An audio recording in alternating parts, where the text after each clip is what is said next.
Imagine you're scrolling through your favorite online store, eyeing that new gadget you've been wanting.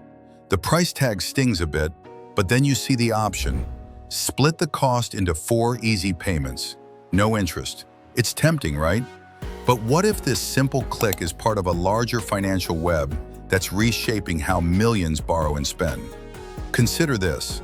In 2025, the global buy now, pay later market is projected to reach around $560 billion. That's the scale we're dealing with today. As a seasoned observer of economic trends, I've watched financial innovations come and go. Today, let's embark on a journey through the world of buy now, pay later, often called BNPL. We'll uncover what it promises, how it's evolving, and what it truly means for everyday consumers like you. The common belief. For many, buy now, pay later seems like a modern convenience, a smarter alternative to whipping out a credit card for impulse buys. The prevailing view is that it's a flexible way to manage purchases without the burden of high interest rates, allowing people to enjoy goods now while spreading out the cost. This perception isn't unfounded. Surveys indicate that about 15% of US adults used buy now, pay later at least once in 2024, with adoption rates climbing steadily from 12% just 2 years prior. Among younger generations, it's even more popular. Nearly 20% of those under 45 have turned to it, compared to just 8% of those over 60. People see it as empowering, especially for mid-sized purchases like clothing or electronics, where paying in full up front might strain the budget. This belief stems from BNPL's user-friendly appeal. It positions itself as a bridge between cash and credit, free from the stigma of debt accumulation that plagues traditional loans. In essence, it's viewed as a tool for financial control rather than a trap. The shift nobody notices yet. Beneath this surface of convenience, a profound transformation is underway, one that's accelerating faster than most realize. What started as a niche option in online shopping carts has exploded into a mainstream financing method, infiltrating everything from groceries to healthcare. The global BNPL market, valued at roughly $493 billion in 2024, is expected to grow by about 13.7% year over year to hit $560 billion in 2025.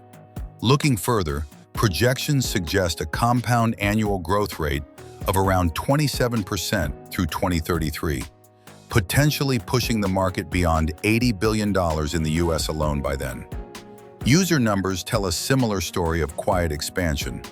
From 360 million global users in 2022, the figure is on track to surpass 900 million by 2027, a staggering 157% increase. In the US, BNPL users are forecasted to jump 34.5% in 2025, driven by wider availability at checkout points. This isn't just growth, it's a seismic shift in consumer behavior, where deferred payments are becoming the norm rather than the exception, often without the scrutiny that accompanies traditional credit. How the system actually works. To understand this shift, let's break down the mechanics of BNPL step by step, stripping away the gloss to reveal its operational core. At its simplest, BNPL is a short-term installment loan integrated into the shopping process. When you select it at checkout, whether online or in store, you're prompted to apply quickly, often with just basic details like your name, contact information, and payment method. Approval happens in seconds via a soft credit check that doesn't ding your score. Once approved, the purchase is divided into fixed payments. The most common model is Pay in 4, a 25% down payment upfront, followed by 3 equal installments every 2 weeks over 6 weeks total.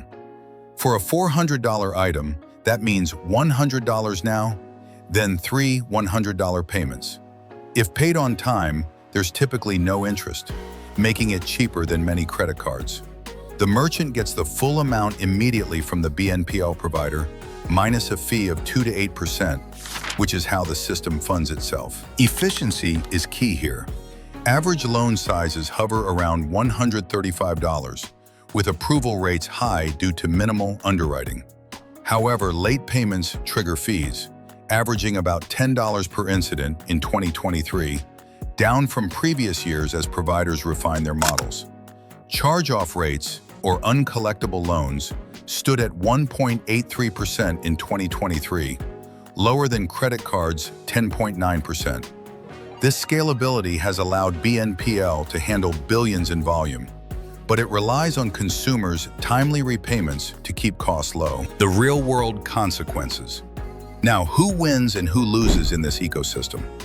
On the positive side, BNPL benefits consumers seeking flexibility, particularly those underserved by traditional credit. It expands access. About 84% of on-site transactions without credit card options can now use BNPL. For merchants, it boosts sales, often by 20 to 30%, through higher order values and reduced cart abandonment. Providers profit from merchant fees, late charges, and data insights.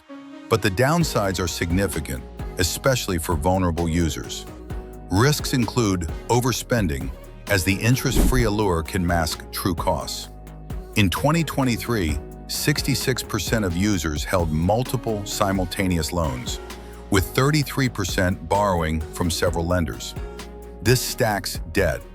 BNPL borrowers carry an average of $22,163 in unsecured credit, 17% from BNPL itself.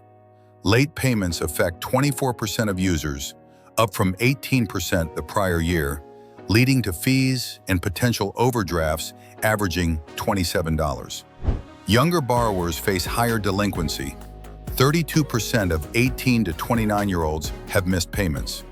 Overall, while defaults remain low at 2% versus 10% for credit cards, the lack of credit reporting until recently means hidden risks to financial health. Human-scale examples. These numbers might feel distant, but let's ground them in reality. That $560 billion market, it translates to over 335 million loans originated in the US in 2023 alone, averaging $135 each. In real life, it means a young professional buying a $500 laptop splits it into four $125 payments. Manageable on payday, but if one is missed, a $10 late fee adds up quickly, turning convenience into stress. Or consider the 24% late payment rate. For every 4 users, one faces extra charges. That sounds abstract, but in practice, it means a family using BNPL for holiday gifts, say $1,000 spread over installments, might incur $50 in fees if budgets tighten, eroding savings meant for emergencies. On the flip side, for someone without credit access, BNPL enables a $200 essential purchase without 20% credit card interest, saving them $40 over time. Why this is happening now? This surge isn't random. It's tied to converging forces in technology, economics, and demographics. Technologically seamless integration with e-commerce, spurred by the post-COVID online shopping boom, has made BNPL ubiquitous. Online sales jumped, with BNPL capturing 6% of US e-commerce in 2024, up from 2% in 2020. Economically, inflation and cost of living pressures have pushed consumers toward flexible options. Household debt hit $18.6 trillion in Q3 2025, with credit card balances at records. Demographically, Gen Z and millennials, wary of credit card debt, drive adoption, with 44% of Gen Z using BNPL in 2024. Policy shifts like responsible lending changes temporarily slowed growth, but projections show US BNPL reaching $122 billion in 2025, up 12.2%. It's a perfect storm. Tech enables it, economics demands it, and younger cohorts embrace it. In reflecting on this journey, one realization stands out. While BNPL has democratized credit, making it accessible to millions, it has also quietly amplified debt risks. with 42% of users making at least one late payment in 2025, a rise from 34% 2 years earlier. As we move forward, the question lingers. In an era of easy borrowing, will this tool empower your finances or subtly undermine them? Consider your next purchase carefully. You hold the answer.